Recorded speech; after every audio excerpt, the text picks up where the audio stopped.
Hello viewers, আজকে আমি তোমাদের শেখাবো বীজগণিতের বর্গের মান নির্ণয়ের সূত্র কিভাবে তৈরি হয়েছে এবং কিভাবে মান দেওয়া থাকলে আমরা বীজগণিতের মান নির্ণয়ে দুটো সূত্র, তার কোন সূত্রটা ব্যবহার করব সেটা আলোচনা করছি। আমরা জানি a plus b whole square মানে পূর্ণ বর্গাকারে a প্লাস বি হোল স্কয়ারের সূত্র a plus b whole square সমান a square plus 2ab plus b square, বা ওটা সাজিয়ে নিলে a square plus b square plus 2ab, মানে a plus b whole square সমান a square plus b square plus 2ab। আর a minus b whole square সমান কি হয়, a minus b whole square সমান a square plus b square minus 2ab হয়। তাহলে আমরা যখন এখানে দুটোতেই দেখলাম a square plus b square আছে, তাহলে a square plus b square কি করে হবে, a square plus b square সমান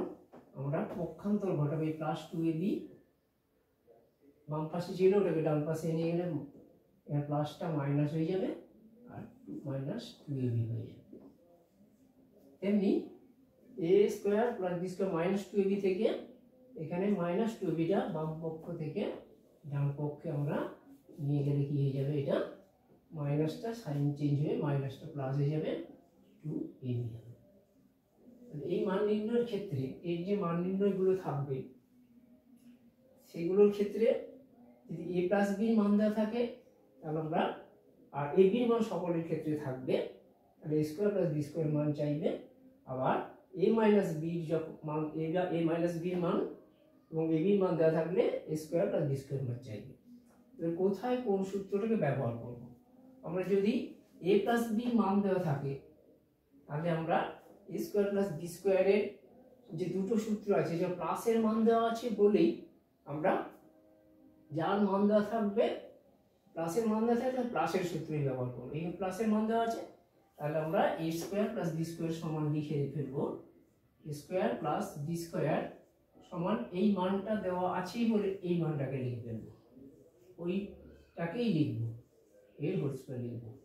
এবারে মান নির্ণয় সূত্রে দেখবে এখানে প্লাস থাকলে মনে রাখবে বর্গের সূত্রে প্লাস থাকলে পরেরটা মাইনাস হবে, আর মাইনাস থাকলে প্লাস হবে, মানে বিপরীত হবে। তাহলে প্লাস আছে এখানে মাইনাস হবে, আর বর্গের সূত্রে সবসময় 2 আছে বলে 2 হবে আর ab হবে 2ab। এবার এখানে মানটা আমরা বসিয়ে ফেলি, মানটা আমরা বসালে কি পাবো,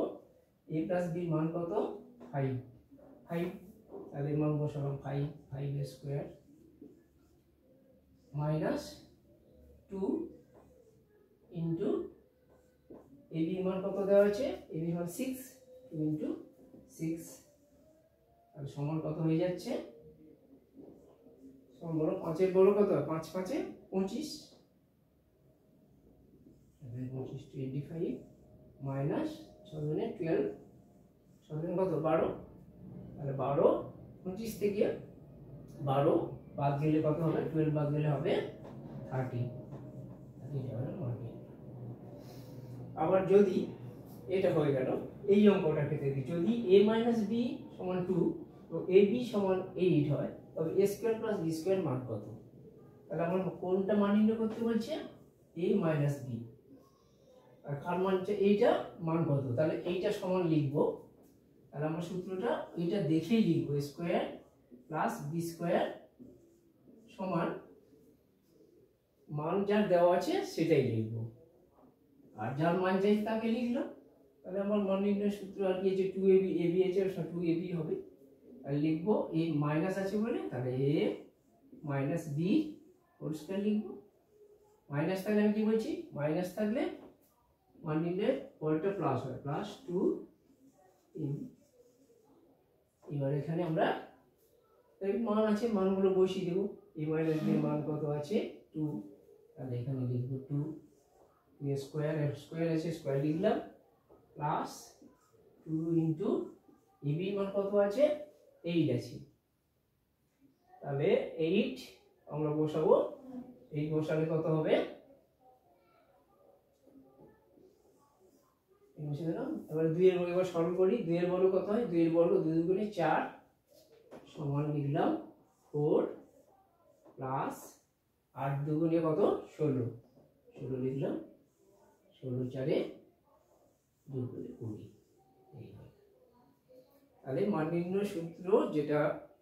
বর্গের সেটা কত সহজে নিজে সূত্রটা মনে রাখার দরকার নেই, সূত্রটা স্কোয়ার বি স্কোয়ার করলেই তার মানই বলে দিবে কোন মান নির্ণয় সূত্রটা দুটোর মধ্যে ব্যবহার করব। তাই এই চ্যানেলটি ভালো লাগলে, আলোচনাটি ভালো লাগলে তোমরা বেশি বেশি করে কমেন্ট করো, শেয়ার করো এবং লাইক করো।